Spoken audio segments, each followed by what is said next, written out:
I'm so glad that you came in today. We have about 20 minutes in our session today. At the end, we'll talk about next steps and what your thoughts are. But again, I'm so glad you're here. And do you want to tell me a little bit about what brought you in today?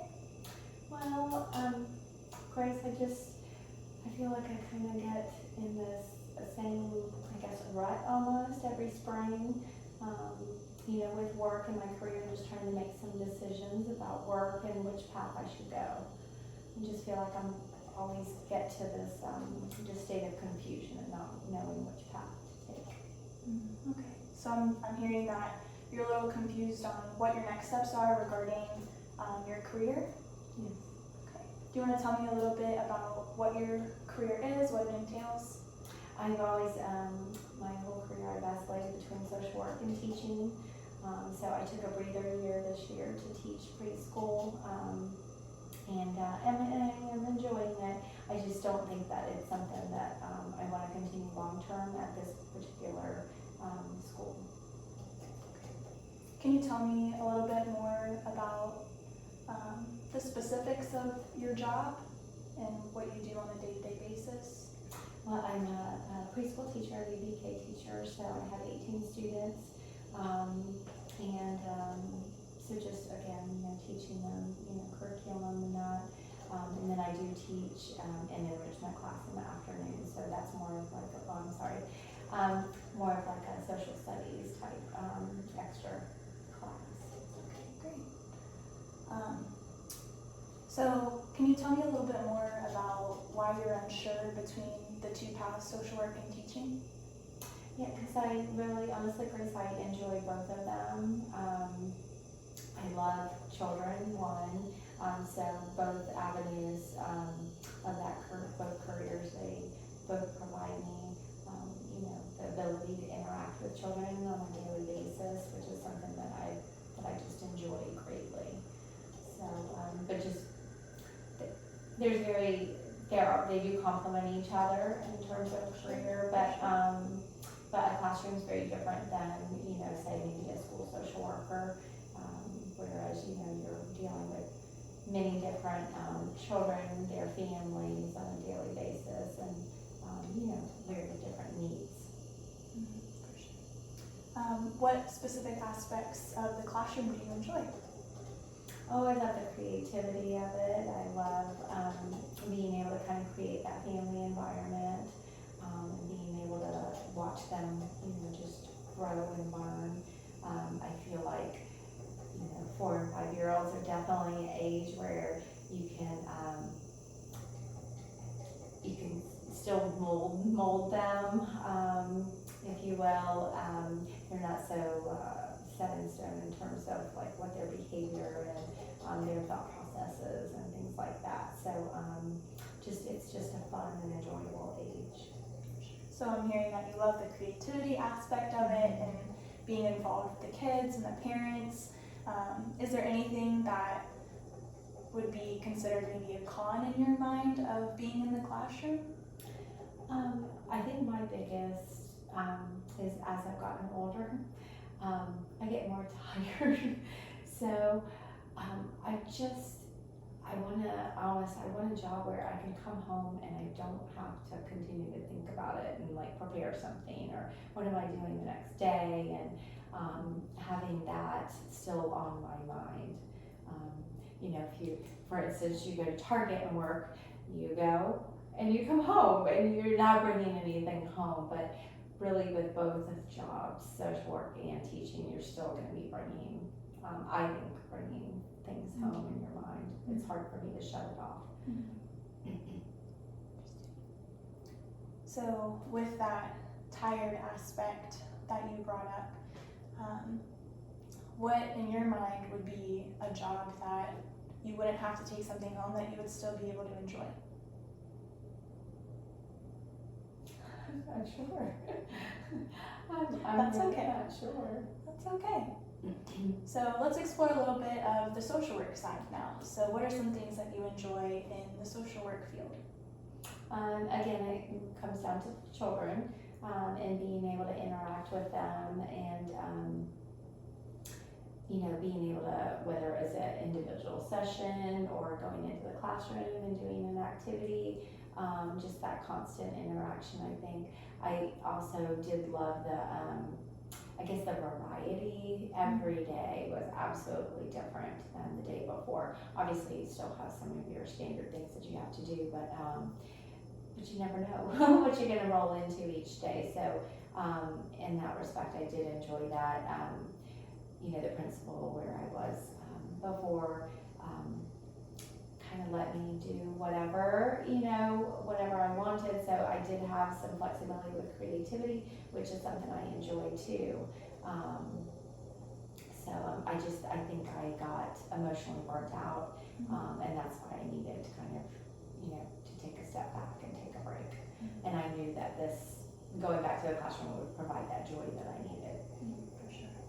Can you tell me a little bit about what that emotional burnout looks like for you? Almost like a compassion fatigue. Like I could present it to the person's face, but I just didn't have any compassion anymore once they would leave my presence.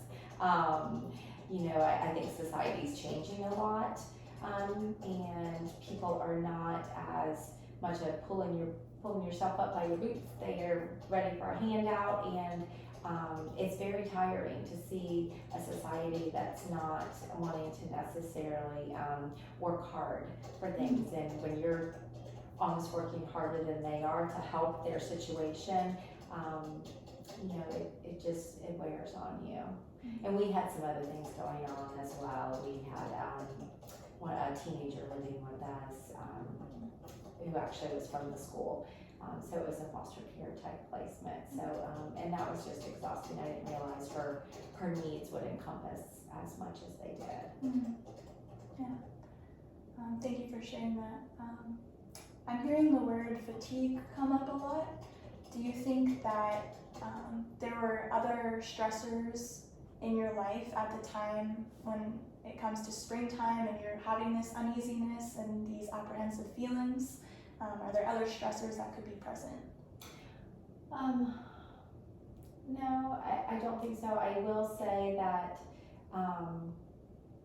if you look like a little bit more, if you look back a little bit, we had moved, 2014, we moved to North Carolina, so a whole new area. Our family was there.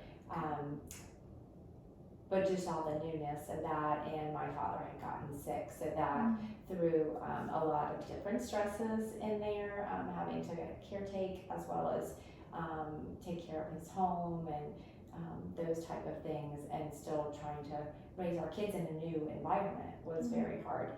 And then we moved back in 2017, so 2 moves, an illness in between, new job, all of that. Like, I think there was an amount of stress that I had that was just, it was a lot. And then moving back into social work, and the climate of society now, it was just, I was tired. I was tired. Looking inwardly and reflecting inwardly, do you feel like you've had adequate time to rest between all of these different changes and additions to your life? I don't know what that probably would look like. Okay. In your mind, what does rest mean? I don't know, maybe sitting down with a book for a couple hours. Okay, so you enjoy reading. That's great. Can you expand on maybe something else that you would like to do that maybe takes your mind off of work and other life stressors? Like I love to run. I love to hike outdoors. But then, if I go do that, say like on the weekend I did that, but then I come back and I've taken that time, but then I come back and I still have a lot of things to do to prep for the next week, so then I don't feel rested, even though I got to enjoy something that I love to do. Right. Do you think that maybe this apprehension when it comes to springtime and choosing what you're going to do next in your career could come maybe just from all of the burnout that you might be experiencing and feeling internally?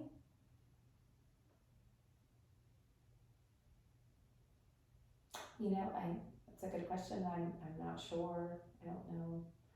You know, again, and I say springtime because again, springtime in the field of school social work and teaching, that is the time when we renew contracts. Right. So Understood. spring is obviously that time. For business, it might be obviously very different, but you know, in March we will need to put our letter of intent in. So that's when all of us start to, you know, gear up and think about, do I want to stay where I'm at? Do I want to change classrooms? All of those type of things.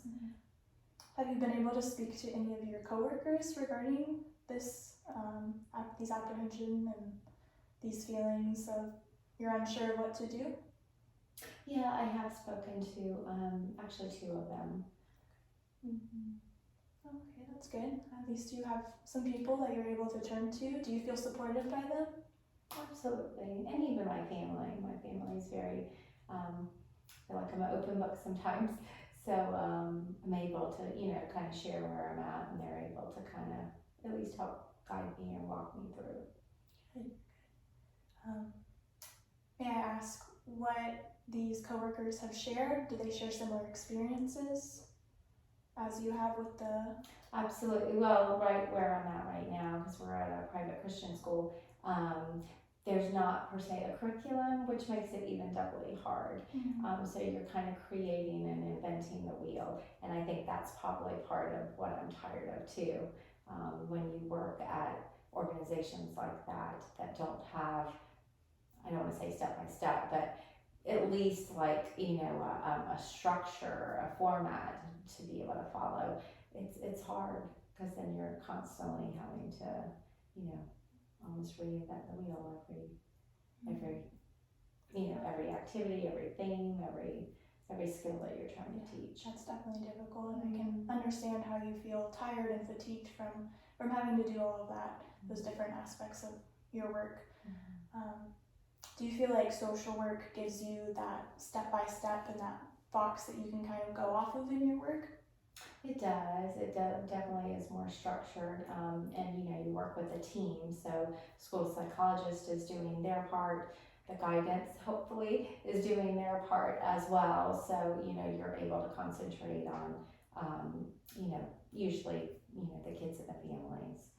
So do you have that same support? Do you feel like in the classroom as well? I'm sorry, say that again. Do you feel like you have that same social support in the social work field that you do in the teaching field as well? With my team, you mean? Yes. Well, this is a new team, so it's just it's a very, very different environment, and you know, me coming in new, two of the other teachers are new too, but so you know, we're slowly building those relationships, and obviously that takes time. I have had that in the past, you know, where you have a great colleague that you work very well with, and you know, you're able to support each other. This school is just, it's very different. They've been around and they've done things the same way for a long, long time. So that's another, I think, you know, stress that, you know, I can't branch out and do something different because it's tradition. They've always done it this way, so I'm expected to do it that way, or at least that's the way it seems. Okay. As you're talking about building that team up and integrating yourself into the newness of new coworkers and just a new environment, it reminds me of a time that I also had experienced something like that, and just those feelings of that newness of the place and building up relationships with new people. It's definitely a hard place to be, but I commend you for continuing to do your best in making those connections with your team and getting the support that you feel like you need in your workplace. So with those feelings of anxiousness with deciding whether or not which kind of career path you feel like you want to go towards, do you feel like there's an option that would better suit you with your career going forward? Do you feel like it's going to hold you back or push you forward? I honestly, Grace, I don't feel like, I think, either one, it's gonna be, it would be the same. I've taught for years and I've done social work for years. I'm not looking to get ahead or move up the ladder or anything like that. Again, my focus is the children and that direct contact. So, going to any sort of administrative position, anything like that would not interest me in the least. Yeah.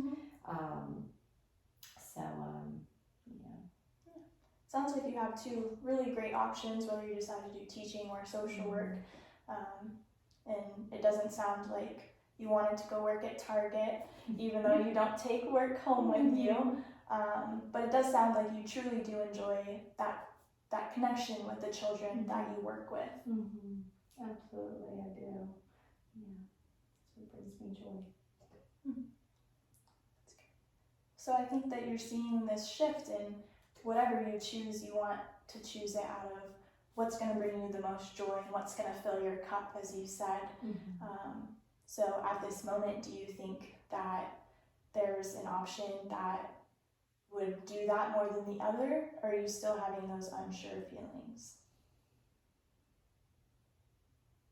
Yeah, I feel like I go through this every year. I mean, either one I don't think is a bad choice, and I do feel like I'm a Christian, so I do feel like God is going to use me in whichever role I choose.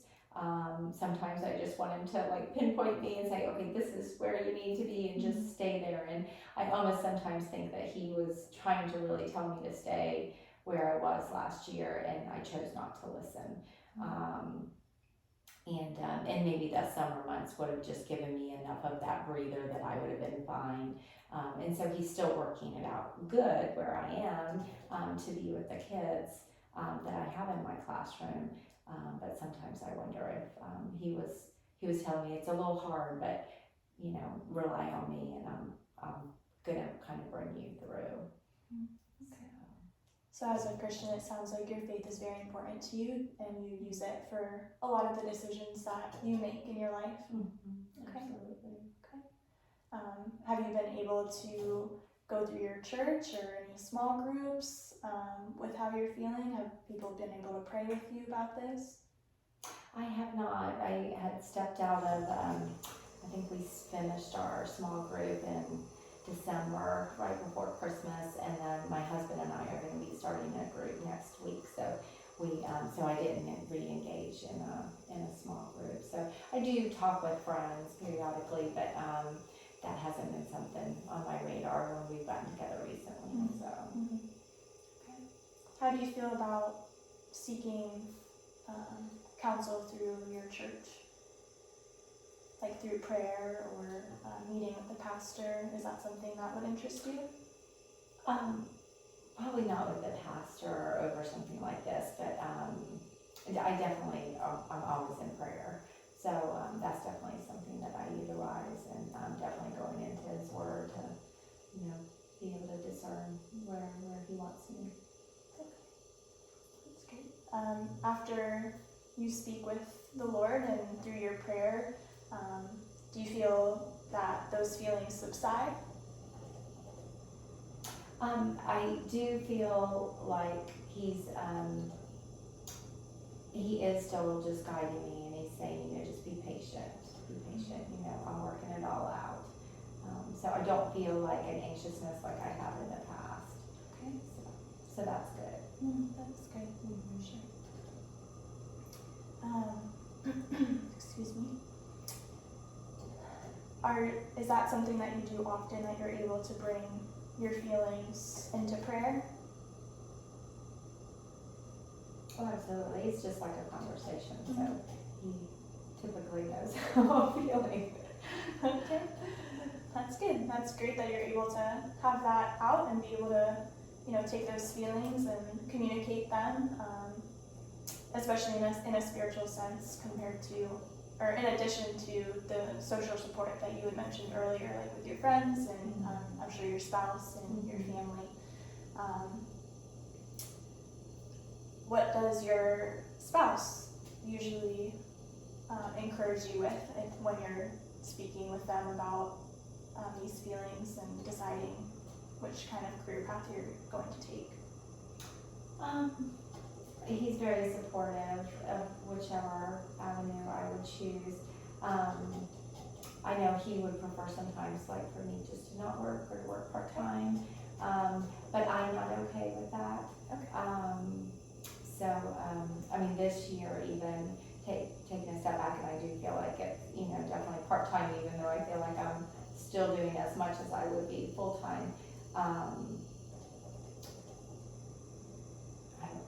lost my thought. I apologize for It's that. okay. It's okay. Well, I think that, we've made some really good progress of, just sorting through those feelings and processing them. You don't have to come to any conclusion of what you're going to choose today regarding your job. And I think that's something that you'll definitely just continue to work through and process and really pinpoint where those feelings are coming from. And I think it would be really great if we can maybe meet again and continue discussing those feelings, especially with what you just mentioned about not wanting to work part-time, and just really walking together and seeing where that leads us and where you end up choosing for your next job, and just processing through those feelings. What do you think about that? I think I would like that. Okay, great. Well, thank you so much, and I'm so glad you came in today. Oh, thanks, Grace.